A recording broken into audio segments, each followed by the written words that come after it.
Coach, recap the craziness of Saturday, and we'll take questions. All right. Just want to go back to Saturday a bit here, and I guess it comes down to our guys really believing in each other and finding a way to come back against a very good opponent. I have a lot of respect for Coach Sowers, and they're a very talented football team, and our guys, we got in a little bit of a hole, and they made some big plays on us, and the second half we found a way to come back. So I was really proud of our staff and our team. I thought at halftime, we did a good job of just making a few adjustments to help our guys a bit, but it really came down to the players just playing hard and making some plays and enough plays to win the game. And it really helps motivate the rest of the guys when you have a leader like Keaton out there when he's sore and banged up and just keeps battling through it, and just a fierce competitor. So we're really proud of him, and that's what we really like about him. He's a fierce competitor, and he's really tough, and I think that really helped our team. But we had so many guys contribute again, and guys, Alex Reed making his first catch for a huge play to get us momentum, and then Damon Mercer making a number of plays, and just guys doing a really good job on defense, sticking with it and playing against a high-powered offense, and held them down in the fourth quarter, and that was huge for us. What have the last few days been like here? It looks like kind of had a little bit of a Brad Berry championship trophy tour. Yeah, I think it's really important that we share this with our fans and our followers. It was a great atmosphere at the Alaris, and I know you want to share that with the people there, and our guys do a good job of getting amongst the students here on campus, because it's really their football team. We just happen to be the people that are in the position right now coaching and playing, but it's UND's football team, it's Grand Forks' football team, it's the region's football team, state of North Dakota. There are a number of people from all corners of the state here that we saw on Saturday night, and obviously we were at the hockey game and with that, and it was a special day. Obviously we weren't done yet. We need to get over it. It's good that we're open this week. I think it gives us a chance to get the emotions under control and get back to work to get ready for the tournament. As the players, has it set in yet that you guys finally accomplished this? Yeah, I think so. It was the vision we had, and we had a lot of guys believe that we could do this, and we did it against a number of good opponents. As you look back to this run, you really don't think about it much as you're coaching and getting ready for more games, but we had a little time yesterday to look back, and we lost two tough ones early and stuck with it. I think our guys stayed with the plan and really believed that we could do this, and then your home game, the Potato Bowl, we're down 20 at one point, and that really gave us some momentum in the season to come back and win that football game against another quality opponent. I think they're a good football team with a lot of good players. So just to look back, and we get a chance to enjoy it a little bit that we're open this week, which is a good thing for us. I guess, Brady, now that the goal all season was to win the Big Sky, what's the new goal? Well, see, that's our vision, is to be the top of the Big Sky, because then you get in the tournament. Obviously, the eventual goal of our football program is to be FCS national champions. I've said this on many occasions. If you can win one in Missoula, and you can win one in Bozeman and Cheney, Washington, you can win in Fargo, you can win at the University of North Dakota and in Grand Forks. So, but you got to get in the tournament. And the way to get in the tournament is to win the Big Sky. So that's what you got to focus on, because you got to get in the tournament to give yourself a chance. So you don't think you're going to get snubbed this year? I think we're pretty deserving to get in. There are very few teams that have played 11 straight weeks, and very few teams that have won 9 in a row.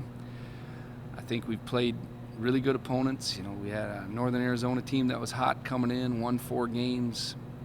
Southern Utah was on a winning streak when we played them. Weber State was on a winning streak. Northern Colorado was playing very good football, and they won the week after we defeated them. So I think we built a pretty good resume. Now, do you think you deserve a first-round bye? I do. I really do. I think we've, for what we've done the last 9 weeks and overcome adversity. We've, played without some of our key players and still been able to get positive results. What are some of the injuries you're going to keep an eye on here during the bye week to see if you can get them back? There's a whole lot of guys. We're sore. Our running backs are sore. Our offensive line is sore. We got some linebackers we got to be smart with our football team and take advantage of this week. As I mentioned earlier, there are very few teams that played 11 straight weeks, and that is wear and tear on your team. So we will be smart with this week, but we also can get better as a football team. That's what we talked about yesterday. We're going to go back to some fundamental things that we think we need to improve on and really shore up again on both sides of the ball and special teams, and that's what our practices are going to focus on. We're going to focus on developing some depth and getting some younger guys some good quality reps this week, and then some of our veterans we need to get as healthy as we can to get ready for the tournament. How do you plan to spend Saturday? This coming Saturday? Well, a lot of our coaches are going to be out on the road coming back. I might watch a little football. I'm a football fan, so I'll take advantage of that, but I suppose I'll be watching a few scores too. We don't get to do that much when we're playing, but this Saturday you'll watch some scores and try to be a fan for a little bit too. Seniors like Brian Labatt obviously have been here through the transition period, and you spoke a little bit about it on Saturday, but how proud and happy are you for the seniors that kind of stuck with it? Really proud, and speaking of that transition, there was a transition in this football program years ago too, and all those people that went through that was a hard transition. You go through years without a conference, and then you're in the Great West, which was home for a short time, and a lot of coaches and players went through that to get us to this point. So we really appreciate the efforts of all those people. But this senior class, it's tough when you go through it. I think got my emotions in a lot better check today as I'm speaking, but it's a bit overwhelming to think about these guys. When we came in here in 2014 and we talked to them about how we're going to make some changes and move them to different positions, we told some guys, after that first spring that, hey, or that first fall, we're going to move you to another position. Somebody else is going to probably start, and they're younger than you. That's hard. But these guys have been a selfless group. I gave an example of Alex Reed. Here's a guy who transferred in here and did not play much at all last year. And this year, it was just great to see him have a really great game on the field, contributing on special teams. And then that big catch was something else. It really got us going. But, the guys that have been here for 5 years are real special too. And Brian's one of those guys and battled through some injuries and moved the position and just has really accepted that role and really excelled. Where do you think Cole and Dion rank in terms of DB tandems in the country?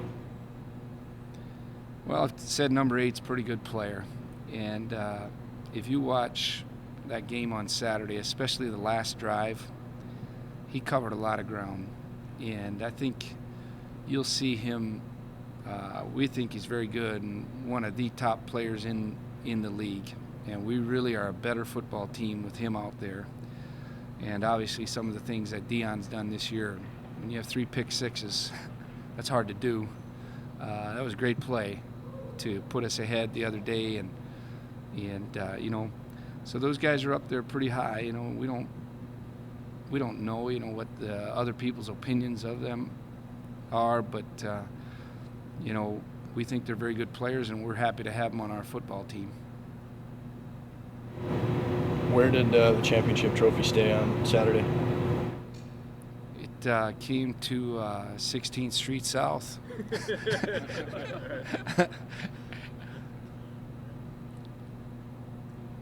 Very good. Thanks, Coach. Thank you. Thank you, guys.